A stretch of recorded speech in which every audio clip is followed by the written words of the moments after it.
Okay, so I got the front valance off, and you can see they rolled the bottoms of these here on both sides. It's just rolled about halfway down. And then on the inside or underside here, you can see the wires. They've got the original straps here, which a lot of guys don't put those back on. And here's this little rubber.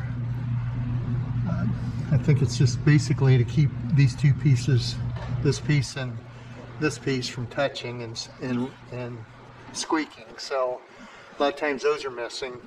They're here on both sides.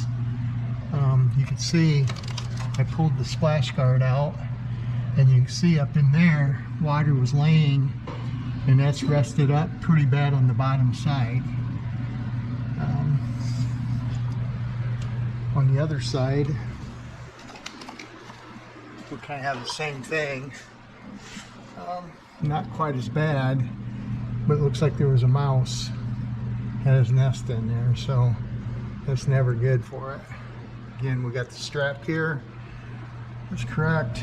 This rubber bushing is slid down, but it should be up there. Everything else looks really good under here. These braces are exclusive to the Boss 429. Wire harness. See how it's routed.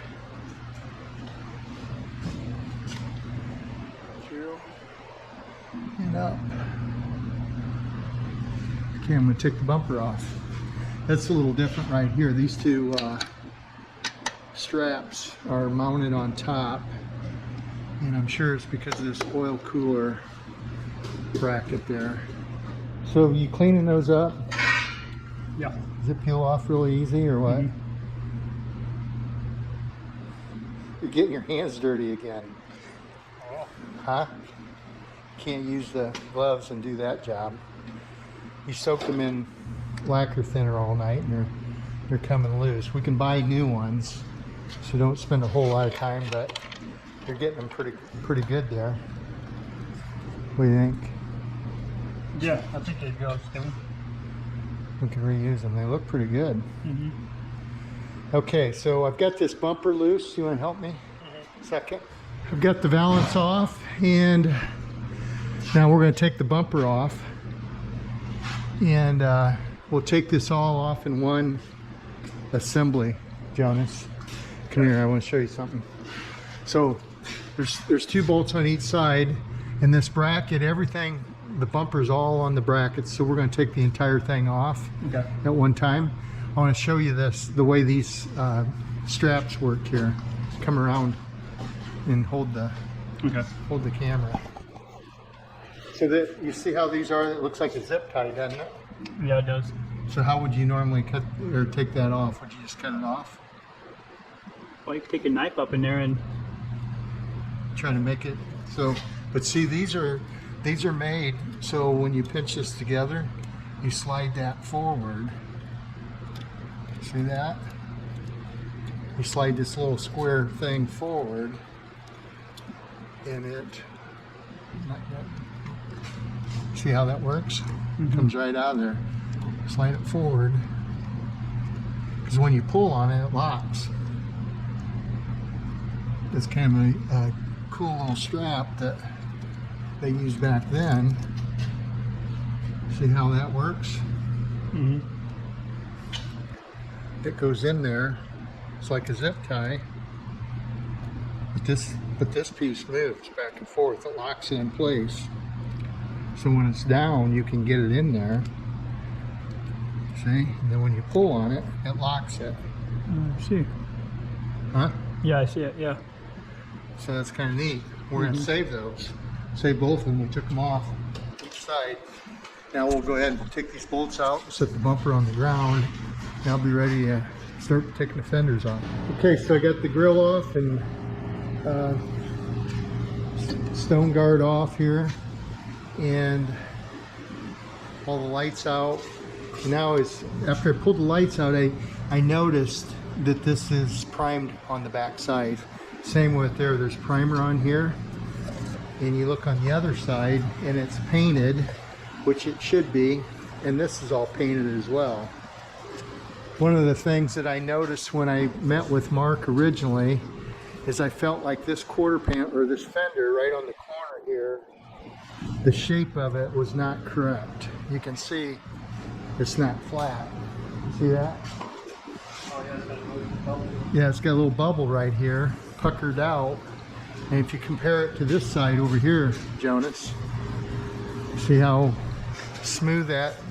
Yep. You can see it's just puckered out just a little bit.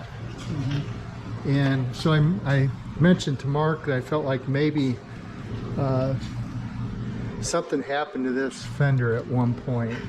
And also it did not fit quite as nice as the other side at the door. So now that I pull it apart, I can see that this has either been replaced or they primed it and then put the light in and painted it. I guess that this got hit right on the corner. We'll pull this off and see what it looks like behind there. Looks like there's some checking in here as well, so I'm not sure if there's any, might be a little more filler in here.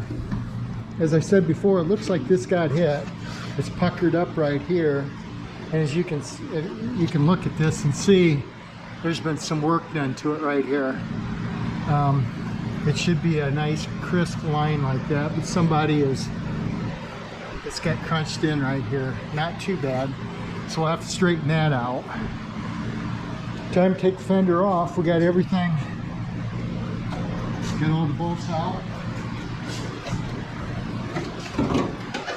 Lift it off. Set it over with this one. Get that media blasted. Yeah, you can see, if you look at this one, see how it's got that sheet metal. It's overlapped right here. You see that? Yes. And it's spot welded right there. It's all solid. Yeah, this is all solid. And see right in here, it's spot welded, but it starts disappearing. And someone's put some mud on top of that. So that tells me they tried to fix this corner. Doesn't look like it was too bad, but we'll strip it off and see what's under there and see how much bond is under there. So now that we got this off, we should be able to check to see if the other bin is up. There should be a bin right here. There it is.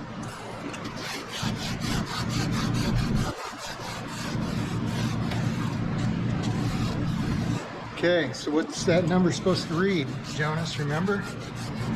Go up and look at that one. Remember? The last. 195391. So what's it say? Yeah, 195391. Yep. Yep, so get the first part. 9F02. 69F is Detroit built. 02 is a fastback. Z is a 429. And then that's the consecutive number of the car that was built. So you look over here and you've got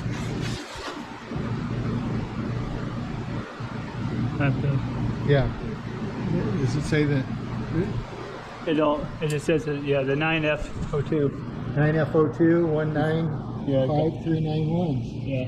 So it's matching numbers. These the front has never been off, which 195391. Yep. And then over here is 195391. So if this car was wrecked and they had to replace that, that number should be stamped in there. So you can see everything looks nice and straight. So the corner, or that corner that got hit, I think was hit out here, out on the outer edge here, wasn't too much, because you can see there's really no damage here. The sheet metal is nice and straight, which is a good sign. It lines up with the other side. If it was wrinkled up, it would have meant that it had a bigger hit there. So okay, we'll pop the radiator out, and then I'm gonna start pulling those headers off and get ready to pull this motor out of here.